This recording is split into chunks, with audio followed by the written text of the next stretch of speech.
Quão grande é meu Deus, cantarei quão grande é meu Deus, todos hão de ver, quão grande é meu Deus, com esplendor de rei, em majestade e luz, faz a terra se alegrar, faz a terra se alegrar. Ele é a própria luz, e as trevas vão fugir, tremer com sua voz, tremer com sua voz. Quão grande é meu Deus, cantarei quão grande é meu Deus, e todos hão de ver, quão grande é meu Deus.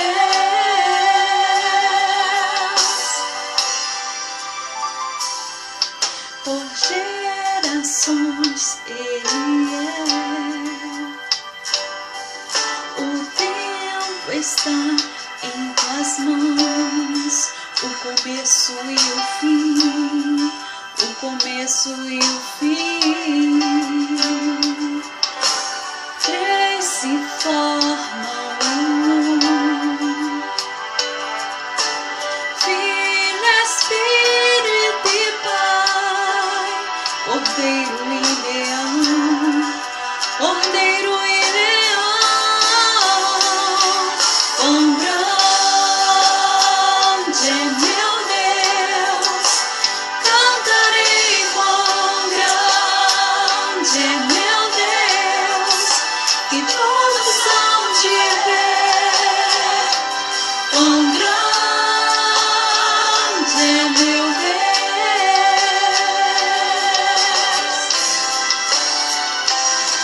Sobre todo nome é o seu, tu és digno de louvor.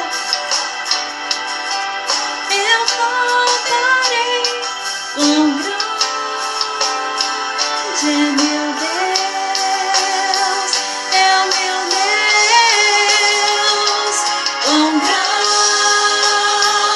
é meu Deus, cantarei quão grande é meu Deus, e todos hão de ver, quão grande é meu Deus,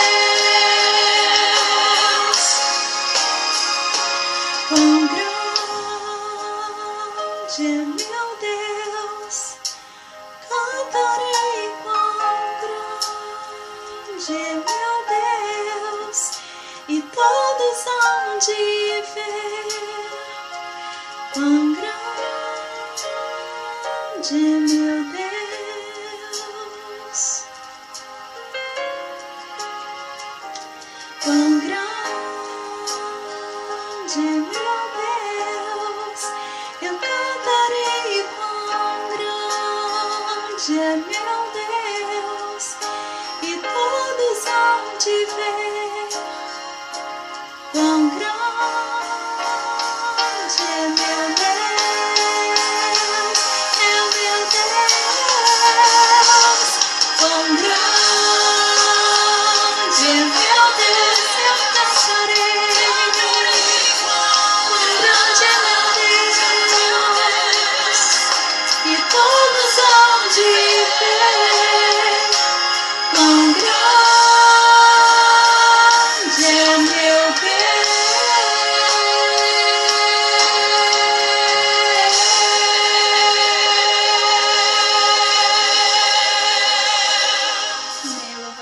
bendito seja o nome do Senhor.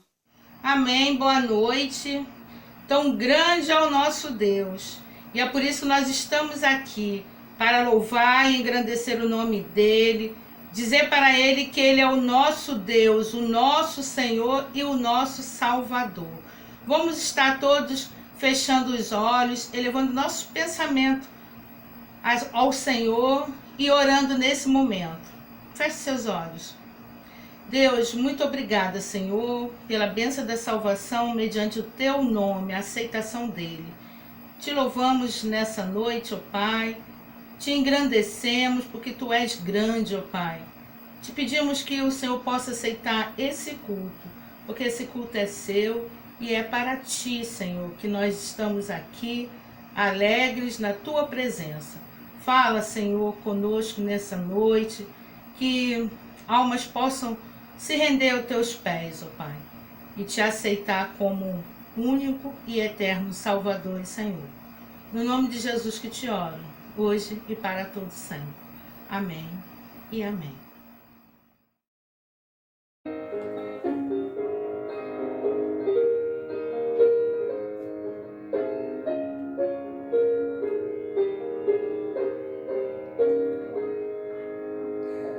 A Deus demos glória com grande fervor, seu Filho bendito por nós todos deu. A graça concede ao mais vil pecador, abrindo-lhe a porta de entrada no céu. Exultai, exultai, vinde todos louvar a Jesus Salvador, a Jesus Redentor. A Deus demos glória, porquanto dos céus seu Filho bendito por nós todos deu. Ó graça real, foi assim que Jesus, morrendo seu sangue por nós derramou. Herança dos céus com os santos em luz, comprou-nos Jesus, pois o preço pagou. Exultai, exultai, vinde todos louvar a Jesus Salvador, a Jesus Redentor. A Deus demos glória, porquanto do céu seu Filho bendito por nós todos deu.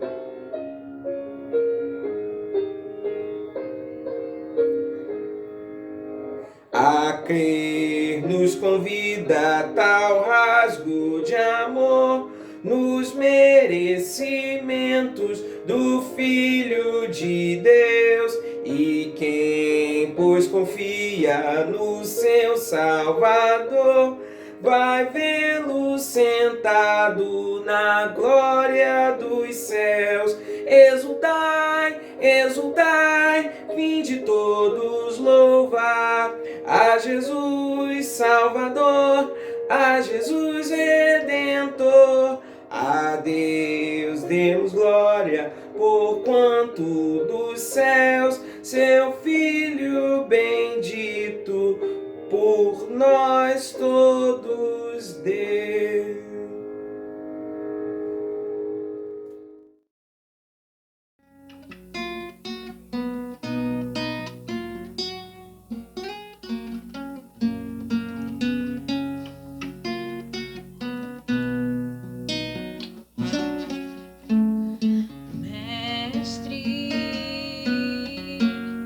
O vento balançou meu barco,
Quem é este que até o vento e o mar lhe obedecem?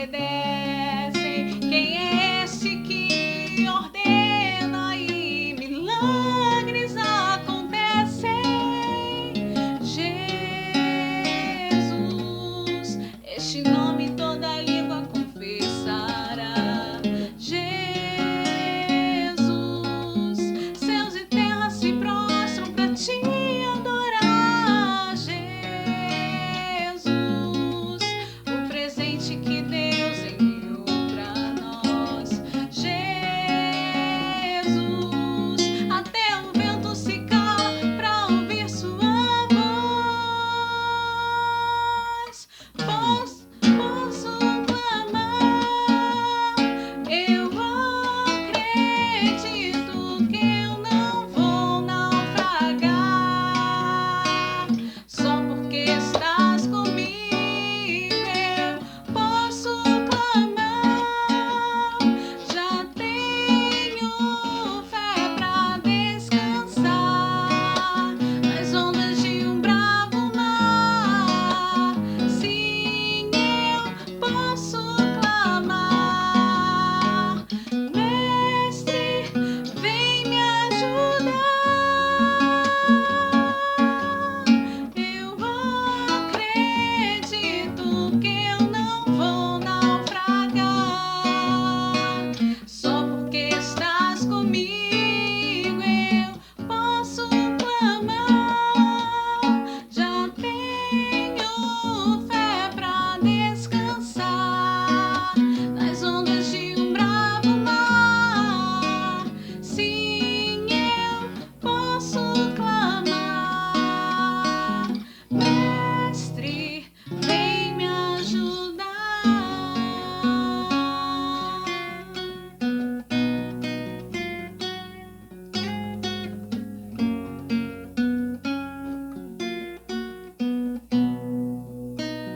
Vem me ajudar.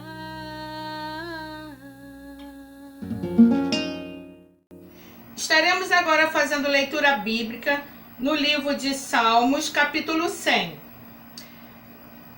Nós estaremos lendo todos os 5 versículos. Diz assim: celebrai com júbilo ao Senhor todos os moradores da terra. Servi ao Senhor com alegria e apresentai-lo a Ele com canto.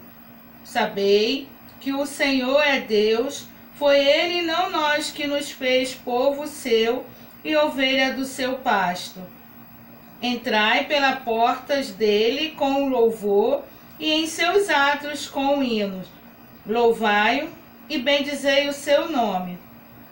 Porque o Senhor é bom e eterno a sua misericórdia, e a sua verdade estende-se de geração em geração. Amém.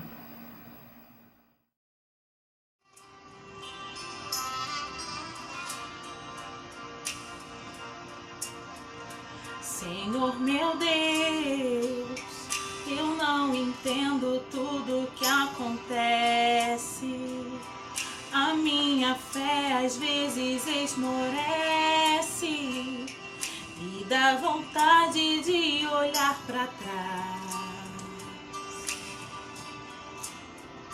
Senhor meu Deus, eu quero forças para aceitar com fé. Tua vontade ainda ficar de pé quando o dia mal me atacar. Eu posso enfrentar momentos de dor,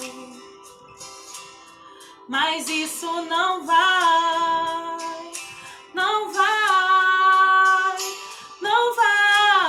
calar meu louvor. Vou glorificar sorrindo, vou glorificar cantando. Vejo a mão de Deus agindo, mesmo quando estou chorando.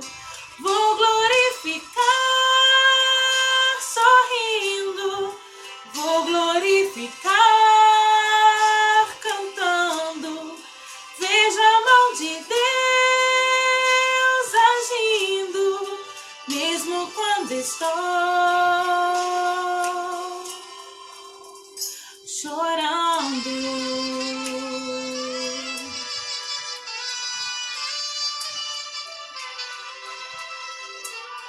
Eu posso enfrentar momentos de dor, mas isso não vai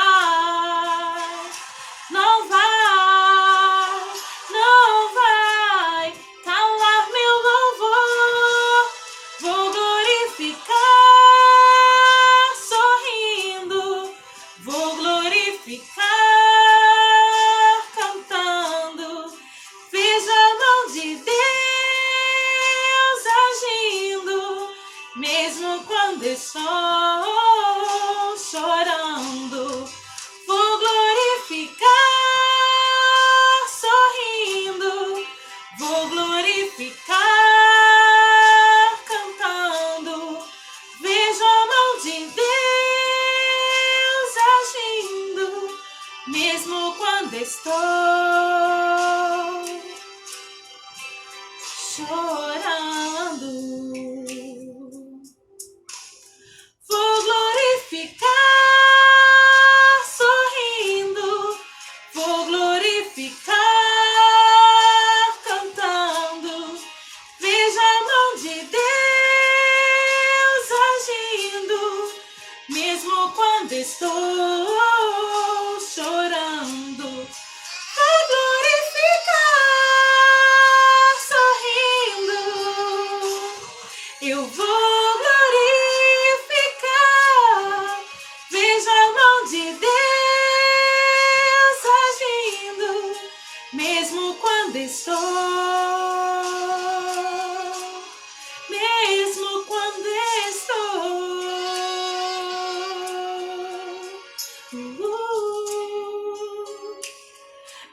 mesmo quando estou chorando, quando estou chorando.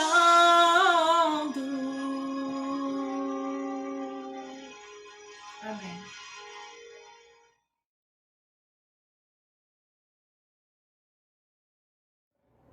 Boa noite a todos, a graça e a paz do Senhor Jesus, a unidade da Igreja, salvação para o mundo. E no dia de hoje, segundo domingo do mês de junho, é comemorado no calendário batista Dia do Pastor, especialmente Dia do Pastor Batista. Eu louvo a Deus por ter me escolhido e me separado para esta obra tão linda, que é ser um apologeta, um defensor e um pregador do Evangelho das Sagradas Escrituras. Essas sagradas letras têm nos dado força, nos dado vida, e eu me orgulho, eu louvo a Deus por ser e por ter sido escolhido, não só para ser um pregador do Evangelho, mas para ser um pastor, ao qual, pela graça e a bondade de Deus, o mesmo me constituiu. Então, essa data ela é muito importante para mim, e creio que para todos os meus amigos e colegas pastores espalhados por todo esse Brasil que eu conheço. Vamos à meditação da palavra que se encontra na carta de Tito.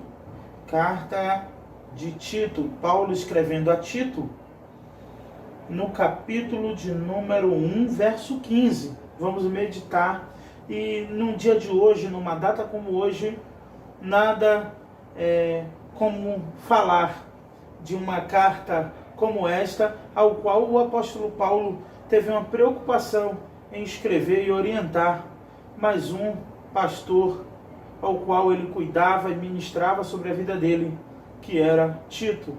Tanto Timóteo como Tito, como Filemão, tiveram esse privilégio de serem orientados de forma pastoral pelo apóstolo Paulo. Diz assim a palavra do Senhor na carta de Paulo a Tito, capítulo 1, verso 15, vai dizer: tudo é puro para os puros, mas para os corrompidos e incrédulos nada é puro. Pelo contrário, tanto a mente quanto a consciência deles estão contaminadas. Eles afirmam que conhecem a Deus, mas negam com suas obras. São detestáveis, desobedientes, incapazes de qualquer boa obra. Vamos orar. Fala conosco, Senhor, através da Tua palavra, que a Tua palavra encontre lugar em nossos corações, que a Tua graça esteja sobre nós, abençoando o Teu povo, abençoando a PIB da Cancela Preta, abençoando os dizimistas e ofertantes da Tua casa, abençoando todas as famílias da Tua igreja, em nome de Jesus. Amém e amém. Diz assim, e o que me chama a atenção nesse texto, ao qual o apóstolo Paulo vai escrever a Tito, que ele tem o mesmo cuidado e a mesma orientação, praticamente ele vai dar a Timóteo. Eu já falei isso algumas vezes com vocês, e que tanto os apóstolos quanto o próprio Jesus se preocupou muito com a invasão dos falsos mestres, se preocuparam muito com as investidas dos falsos líderes infiltrados, que iriam se infiltrar nas igrejas. João os chama de anticristo. O apóstolo João teve essa experiência com Diótrefes, né? A guerra de Diótrefes e Demétrio, e nós podemos perceber que o apóstolo Paulo tanto falou a Timóteo, quanto falou a Tito, e quanto o próprio Senhor Jesus também falou muitas vezes sobre a invasão. Judas vai escrever sobre isso, Pedro vai escrever sobre isso, e nós temos que ficar atentos, porque nos últimos dias, e são os dias que estamos vivendo hoje, isso só está se agravando, se proliferando. E o pior de tudo, é que antes eles se infiltravam nas casas de maneira física, com a sua presença, ainda fazem hoje. Mas com essa pandemia, com a quarentena, muitos estão invadindo através da telinha, da televisão, de um vídeo, de mensagens.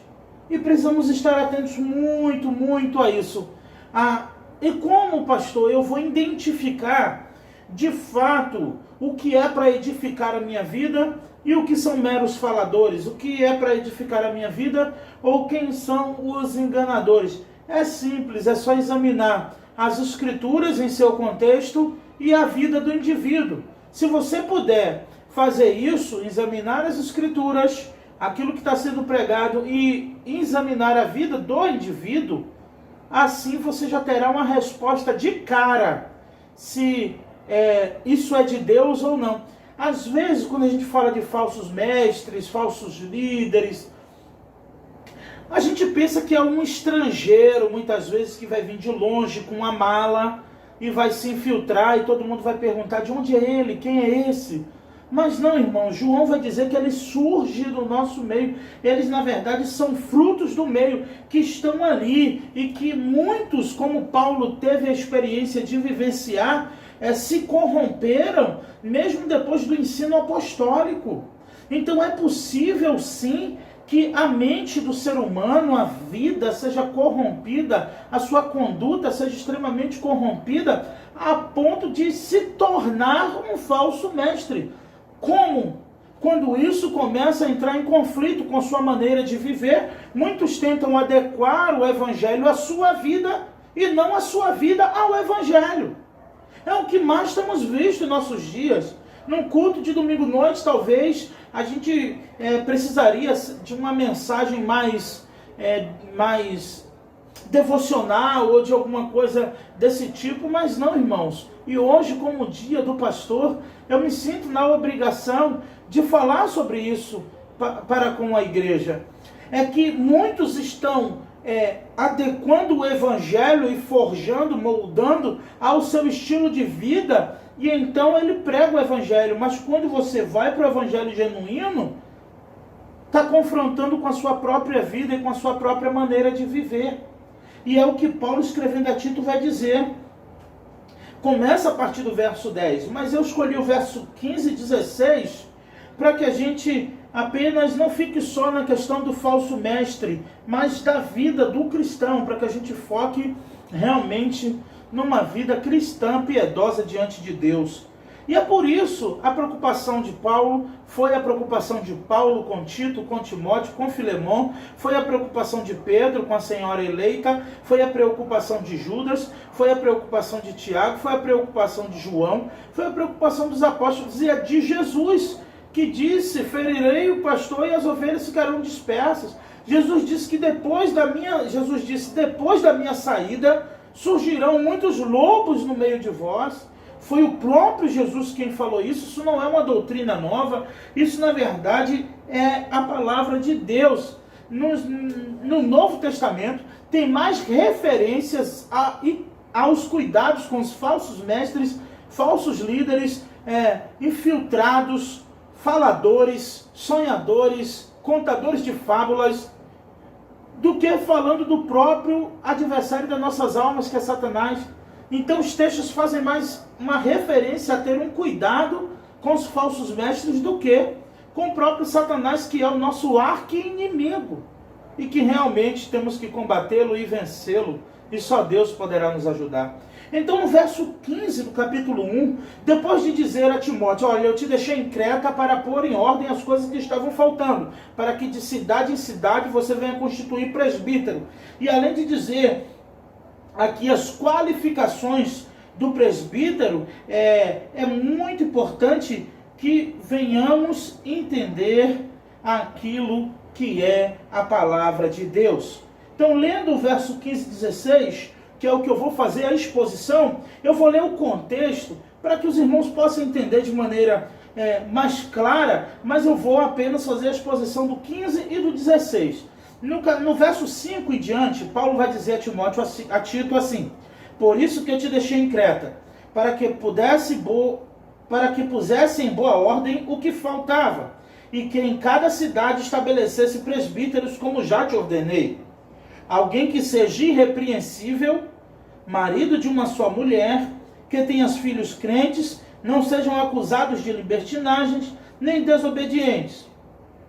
Pois, como responsáveis pela obra de Deus, é necessário que o bispo seja irrepreensível, não arrogante, nem inclinado a brigas, nem ao vinho, nem violento, nem dominado pela ganância, mas hospitaleiro, amigo do bem, sóbrio, justo, piedoso, equilibrado, que mantenha firme a palavra, firme na palavra fiel.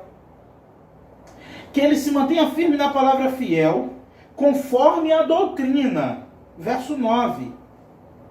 Para que sejais capazes tanto de exortar na sã doutrina, quanto convencer os seus opositores.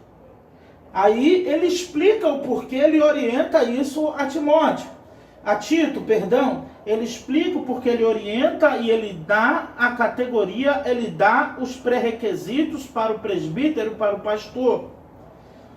Então no verso 10 ele vai dizer o motivo por que ele está colocando esse crivo, esse critério diante de Tito e como ele pôs também diante de Timóteo. Ele diz no verso 10: porque há muitos insubordinados, meros faladores e enganadores, principalmente os da circuncisão. É preciso fazê-los calar, pois movidos pela ganância, transformam casas inteiras, ensinando o que não convém. Um dos seus próprios profetas diz: os cretenses são sempre mentirosos, animais ferozes, glutões preguiçosos. Este testemunho é verdadeiro. Portanto, repreende-os severamente, para que tenham uma fé sadia, não dando ouvidos a fábulas judaicas e nem mandamentos de homens que se desviam da verdade. E é a partir daí que vamos expor o 15 e o 16, para que a gente possa entender o que levou Paulo e o porquê que Paulo disse isso para Tito. Olha o verso 14, para que eles fujam de fábulas judaicas, mandamentos de homens que se desviam da verdade. E é o que estamos vivendo em nossos dias exatamente, sem tirar nem pôr. Estamos vivendo essa realidade. Muitos estão se desviando da verdade e pegando essa verdade e transformando em meia-verdade. Por que meias verdades? Porque quando você confronta as verdades que são faladas com a sua vida, são meros faladores. São apenas falácias.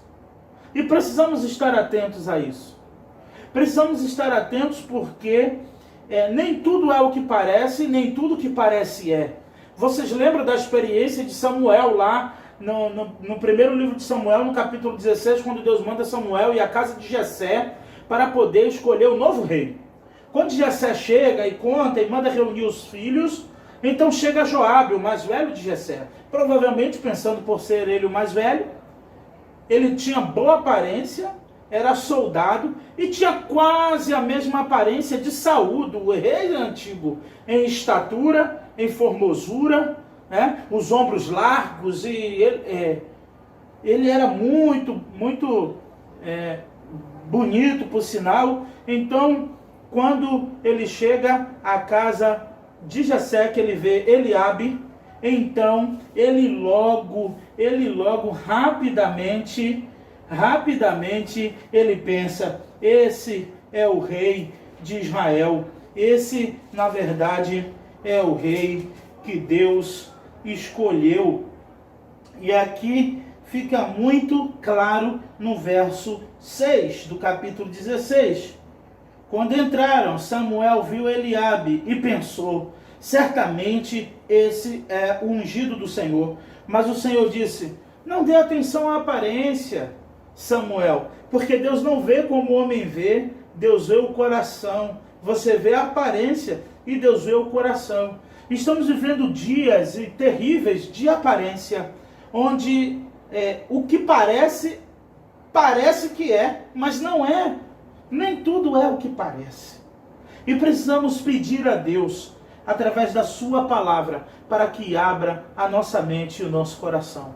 Não adianta você ficar domingo após domingo, culto após culto, só esperando receber palavras doces, só esperando receber palavras macias, só esperando receber palavras, ainda mais agora, né, irmãos, com essa questão do culto online, onde a gente nem precisa ir para a igreja, é só chegar, sentar no sofá, ligar a Smart TV, ou sentar, pegar um celular, um tablet, apertar o play e só receber.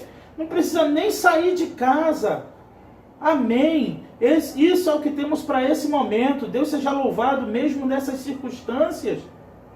Mas não é só abrir, é ligar o teu computador, o teu tablet, o teu smartphone, a tua Smart TV e só ficar recebendo palavras doces, só palavras adocicadas. Não, irmãos, precisamos ser confrontados com a verdade, precisamos pedir a Deus um filtro do que estamos ouvindo e vendo. Precisamos observar e entender que nunca houve tal oportunidade para tantos oportunistas como num momento como esse.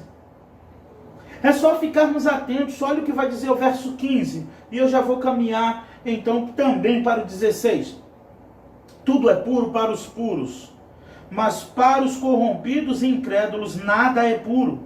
Pelo contrário, tanto a mente quanto a consciência deles estão contaminadas. Tudo é puro para os puros. Mas para quem não é puro, nada é puro. Para os incrédulos, nada é puro. Sabe por que para os incrédulos nada é puro? Porque eles não creem nem no que falam. Eles não creem, por isso que não vivem. Porque se crescem, viviam o que falam e o que pregam. Vivemos uma geração de faladores, de coaches, de motivadores, de pessoas para mexer com a tua emoção, de pessoas, eu já falei isso, vivemos dias de muito carisma e pouco caráter, que se tem aos dois, glória a Deus por isso. Mas a nossa maior preocupação, à luz do Evangelho, é ter caráter. Precisamos buscar isso diante de Deus, não só nós pastores, mas vocês. Seja puro, viva uma vida pura, piedosa diante do Senhor, porque chega um ponto que a mente fica tão contaminada, tão cauterizada, que tudo é normal. Você já viu uma pessoa que tudo é normal? Tudo é normal, tudo é natural. Sabe por quê? Porque a mente já está contaminada. Se falar, você colocar Deus, colocar Jesus, você já está sendo religioso demais. quando a pessoa pensa assim, que tudo é normal, é aquilo, né? Nada a ver, isso não tem nada a ver. Tudo para agregar aquilo que a pessoa está pensando em fazer, só para tirar o desencargo da consciência. Ah, não tem nada a ver. São duas palavras-chave que você vai ver no vocabulário de quem tem uma mente corrompida. É nada a ver e o que é que tem? É a pergunta, o que é que tem? E a outra resposta é, nada a ver. Ah, isso aí que o pastor falou não tem nada a ver. Eu faço isso e isso, mas o que importa é que Deus sabe, Deus conhece o meu coração. Deus conhece o nosso coração, sim. Mas o nosso coração, além de ser enganoso, Deus pode conhecer o meu coração, mas eu não conheço o meu coração como Deus conhece. E Jesus foi quem disse que se conhece a árvore pelos frutos. Se conhece a árvore é pelos frutos, isso mostra que as nossas obras têm que evidenciar o pé de fruta que dizemos que somos. Isso não é só para pastores, para líderes, isso é para todos nós, que fomos chamados por uma santa vocação, a chamada da salvação. E se de fato fomos, os nossos frutos têm que ser dignos de arrependimento, não de reincidência, não de uma mente cauterizada a ponto de nem ter mais sensibilidade. É o que está faltando, sensibilidade. Com essa questão do que é que tem e não tem nada não, tudo continua sendo puro para os puros. Mas para quem não é puro, para quem é incrédulo, para quem é zombador, para quem não se preocupa, para quem escarnece, nada é puro.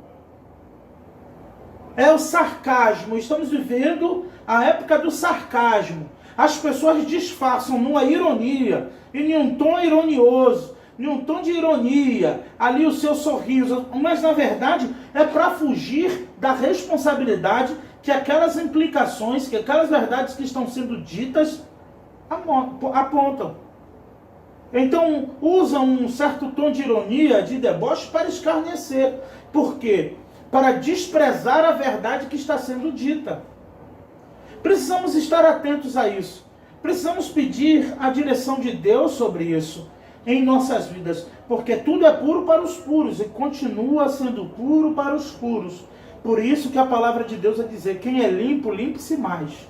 Quem é puro, purifique-se mais. E quem é sujo, suje-se mais. Mergulhe, viva, mas um dia prestarás contas ao teu Criador. Homem nenhum escapará deste dia. Ninguém. Não importa como você está vivendo a sua vida agora. Aliás, importa muito, porque nenhum de nós escaparemos de prestar conta dos nossos atos a Deus.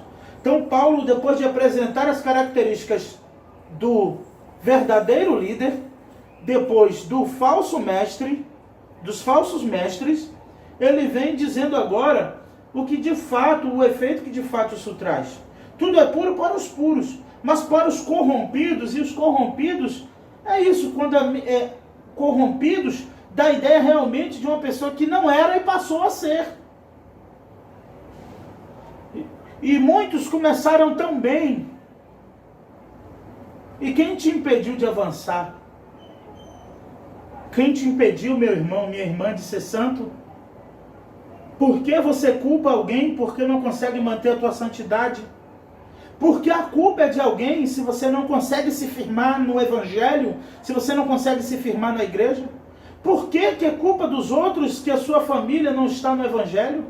Porque a culpa é da instituição chamada igreja e que falta isso, e falta amor, e falta isso para que as pessoas possam viver de qualquer jeito. Porque isso é pretexto para muitos viverem numa vida profana, numa vida corrompida. Porque quando você confronta alguém, a pessoa vai procurar uma instituição, um líder ou uma pessoa para dizer, olha, eu estou no mundo, olha, eu estou na farra, eu estou me prostituindo, eu estou vivendo realmente fora do Evangelho, porque na igreja eu vi muita coisa. Se você viu muita coisa na igreja, que dirás no inferno, meu irmão? Se você viu muita coisa na igreja, que dirás o que tu verás nas chamas do inferno? É melhor ver o que vê na igreja e morar no céu, e morar com Jesus Cristo, do que não querer ver do que não estar no meio da igreja para você não se corromper e estar se prostituindo, estar bebendo, estar adulterando, estar em todo tipo de pecado que não cabe nem falar aqui, nem dar nomes. Então por que a culpa é dos outros porque você não é puro? Porque a culpa é dos outros, de alguém, do pastor, do irmão, da irmã, porque você não é santo? Por que a culpa é dos outros porque você não ora, porque você não lê a Bíblia? Porque a culpa é dos outros porque você está jogado aí, subindo e descendo fora de uma instituição, igreja, e fora da membresia do corpo de Cristo? E isso te faz pensar na salvação? Não que a salvação esteja numa instituição, numa membresia, mas pelo menos é o que aponta o caminho dos salvos. São as obras dignas de arrependimento. E como eu vou fazer isso? Vivendo o Evangelho, congregando com os meus irmãos, na presença do Senhor, louvando, cantando hinos, lendo palavra, orando. É a marca de um salvo, mesmo que nem todos que façam isso sejam salvos. Mesmo que muitos que estão não irão. Mas não tem como quem não está subir. Não tem como. Nem todos que oram, nem todos que leem a Bíblia, nem todos que congregam, nem todos que frequentam a igreja, quando a trombeta soar, vão subir. Nem todos. Mas nenhum que não ora, que não lê a Bíblia, que não busca, que não congrega, que não comunga, nenhum irá subir. Deu para entender? Nem todos que estão irão, mas nenhum que não esteja jamais irá. É estreito. Por isso que a porta da salvação é estreita mesmo. E tudo é puro para os puros. Deixem criticar você. Deixe zombar de você. Deixe excluir você dos grupinhos, porque você não compactua com aquelas obras que a cada vez se afundam e vão de mal a pior. Eles afirmam que conhecem a Deus, mas o negam por suas obras. São detestáveis, desobedientes, incapazes de qualquer boa obra. Eles afirmam que conhecem a Deus. Afirmam. Eu conheço a Deus. Eu tenho intimidade com Deus. Eu sou de tal igreja.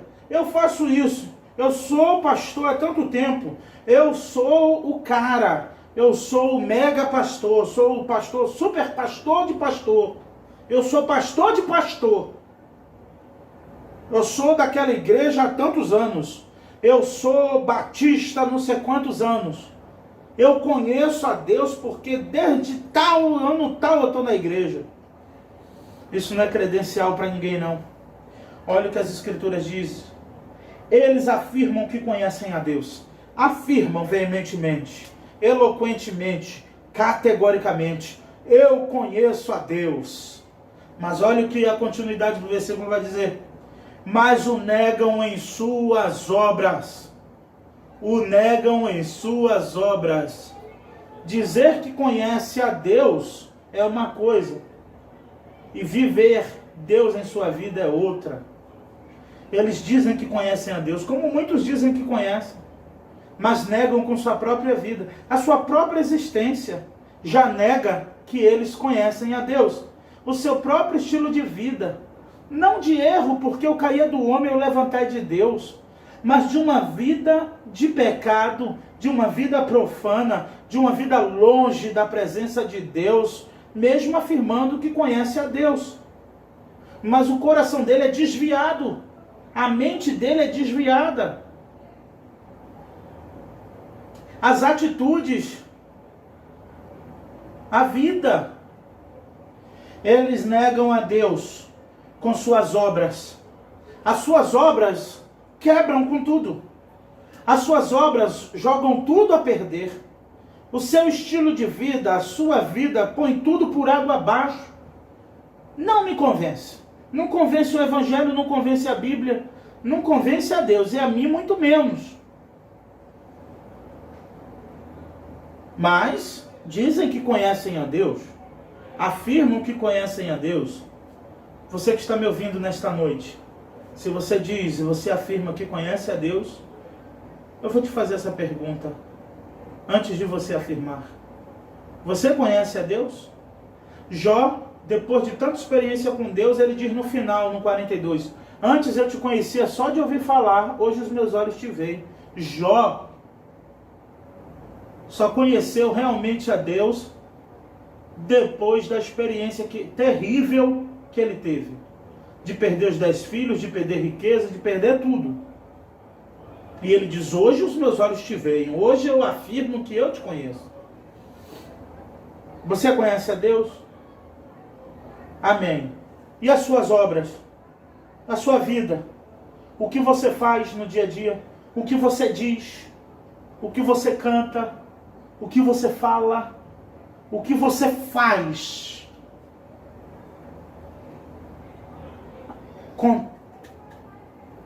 É compatível com o que você afirma?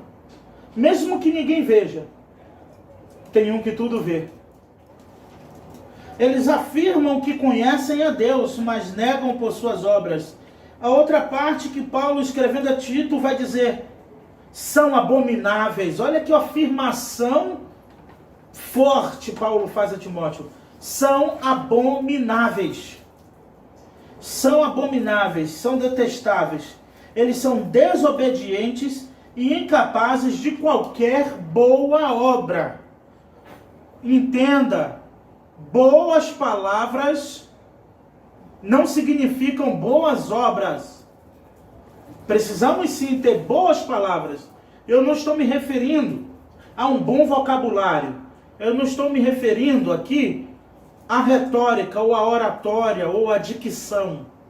Quando eu digo boa palavra, não é ter um português rebuscado apenas, amém. Se você puder ser poliglota, que você seja. Se você puder dominar várias línguas, e quem o faz, amém. Glória a Deus por isso. Mas não é disso. Boas palavras têm que ser compatível com boas obras. E quais são essas boas palavras? As boas novas do Evangelho. São as únicas boas palavras que podem sair da nossa boca. O resto é lisonja. O resto é lisonja. Porque boas palavras só na Bíblia. Só nas Escrituras. Porque são palavras que permanecem, que perduram e que transformam vidas. Eles são detestáveis, Tito.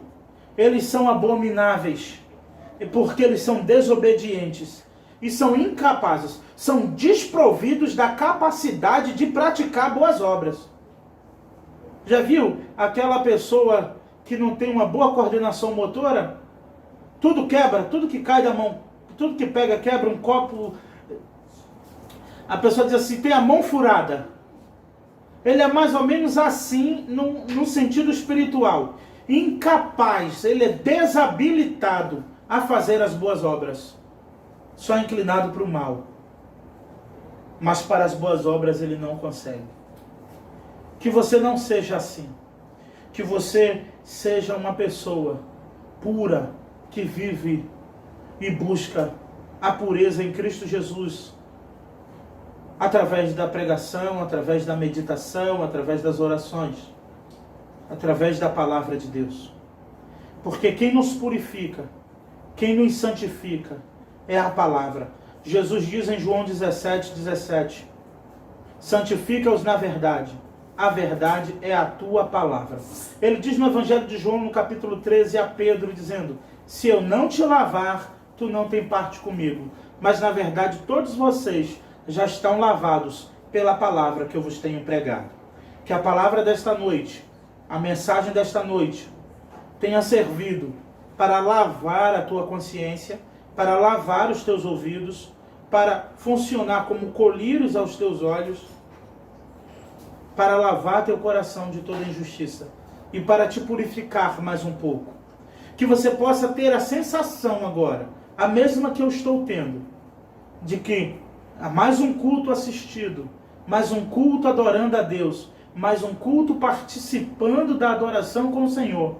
E mais uma mensagem ouvida é uma oportunidade de sermos lavados diante de Deus. Por isso que precisamos estar, irmãos, culto após culto, tanto presencial quanto online, ouvindo a palavra, orando, meditando. Eu fico muito feliz quando irmãos já mandam mensagem para mim, na expectativa do próximo livro, que já está meditando, já está mergulhando a fundo nas escrituras, já está lendo, já está entusiasmado. Quando você faz isso, é tão bom para você, que você nem imagina o quanto, a cada minuto que você pega um texto, seja de Joel, seja de quem for, de Naum, qualquer texto da Bíblia, você abre e você começa a ler. Conforme você está lendo, o Senhor está purificando a tua alma, a tua mente de maus pensamentos, o teu coração da insegurança, do medo, da tristeza. E isso, o exercício diário, provocará uma pureza a cada dia em nós, transformação em nós, até a estatura de varão perfeito, que será o dia que o Senhor voltar. Mas enquanto isso, vigiem, se voltem para as Escrituras, prestem atenção no Evangelho e creiam no Filho de Deus. Que Deus nos abençoe, em nome de Jesus. Senhor Deus, muito obrigado pela Tua palavra. Obrigado, Senhor, que o Senhor, em nome de Jesus, nos abençoe, nos purifique, porque tudo é puro para os puros. Então nos purifica diante da Tua palavra, em nome de Jesus. E que o amor de Deus, nosso Pai, a graça salvadora do Senhor Jesus Cristo, Filho, o poder e as doces eternas consolações do Espírito Santo, esteja sobre esta igreja, sobre todo o povo de Deus espalhado pela face da terra, hoje e para todo sempre. Amém e amém. Oi, estou aqui de volta para continuar engrandecendo e agradecendo a Deus pela vida do pastor Edivan. E nessa oportunidade eu quero deixar 2 versículos da palavra de Deus para meditação, que se encontra no livro de Filipenses, capítulo 1, versículo 3 e o versículo 4. Diz assim: dou graças ao meu Deus todas as vezes que me lembro de vós, fazendo sempre com alegria oração por vós em todas as minhas súplicas. Amém. Que Deus possa a cada dia te abençoar ricamente, pastor. Que o Senhor possa, dia após dia, ter sabedoria vindo dos altos céus, para que o Senhor possa conduzir o rebanho do Senhor, esse rebanho que Deus colocou em suas mãos para cuidar. Agora, eu peço, Senhor, que receba cada mensagem que suas ovelhas irá ministrar agora para o Senhor. E feliz dia do pastor. Nós te amamos.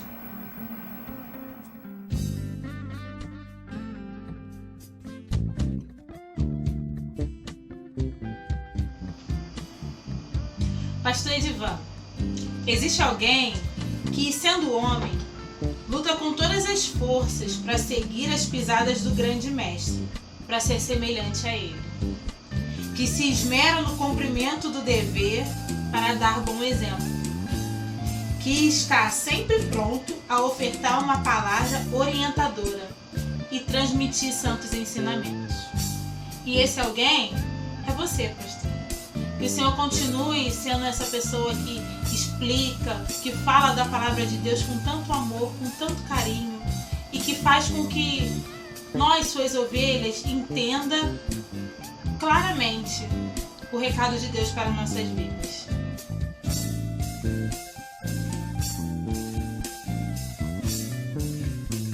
O progresso da causa e se une a ela. Que procura ficar humilde quando poderia se exaltar. Pastor, nós te amamos. Deus lhe abençoe.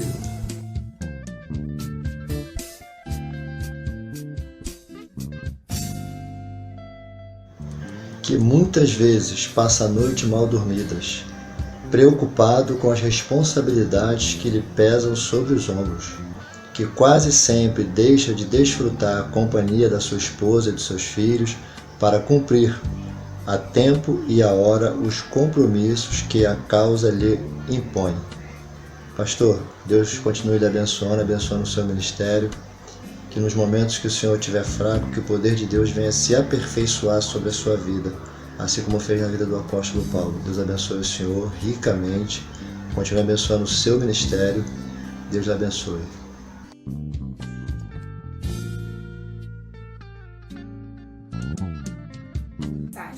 Que muitas das vezes é incompreendido, chamado de radical ou desatualizado ao procurar cumprir com zelo as ordens de seu mestre. Que com o coração pesaroso, muitas vezes precisa tomar atitudes que não agradam a todos. Mas queremos dizer para o Senhor, como igreja, que nós confiamos em todas as mensagens que vêm dos altos céus para o Senhor nos passar. E qualquer palavra dada no altar é para nos corrigir e nos colocar na direção que Deus assim quer de nós. Nós estamos confiantes que tudo que tu fala vem de Deus para nós. Então, parabéns pelo dia de hoje. Nós confiamos em ti. Amém?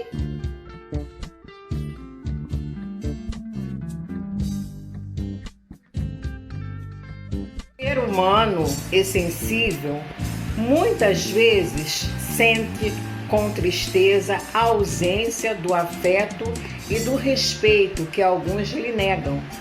Esse homem é você, querido pastor, que neste dia vossa esposa, filhos e igreja querem homenagear. Deixo aqui para você, pastor, esses versículos que se encontram em Romanos, capítulo 12, do versículo 12 ao 16, que diz assim: alegrai-vos na esperança, sede paciente na tribulação, perseverai na oração, comunicai com os santos nas suas necessidades, segui a hospitalidade, abençoai aos que vos perseguem, abençoai e não amaldiçoeis, alegrai-vos com os que se alegram, e chorai com os que choram. Sede unânimes entre vós, não ambicioneis coisas altas, mas acomodai-vos às humildes, não sejais sábios em vós mesmos. Em nome de Jesus, nós declaramos que tu és um pastor que se comunica, que abençoa, que alegra e que é unânime, falando a todo o seu rebanho.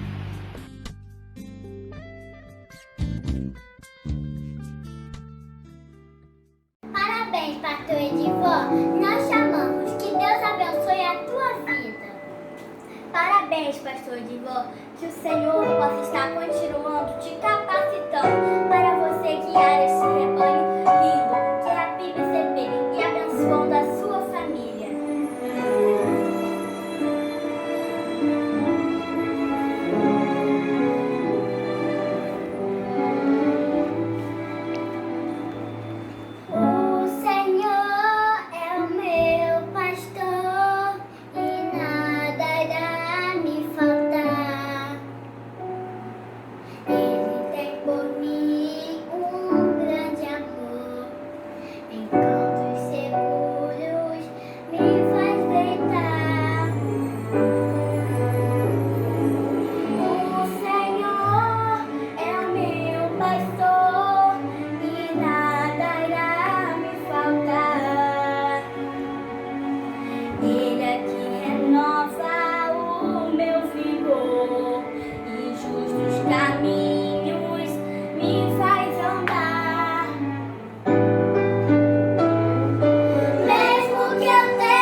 temer. Vou confiar, o Senhor virá me salvar. O Senhor virá me salvar. O Senhor é meu pastor e nada me faltará. Deitar me faz em verdes pastos. Guia-me mansamente às águas tranquilas. Refrigera minha alma. Guia-me pela vereda da justiça, por amor do teu nome. Ainda que eu andasse pelo vale da sombra ou da morte, não temeria mal algum, porque tu estás comigo. A tua vara e teu cajado me consolam. Preparas uma mesa perante mim, na presença dos meus inimigos. Unge a minha cabeça com óleo e meu cálice transborda. Certamente que a bondade e a misericórdia me seguirão todos os dias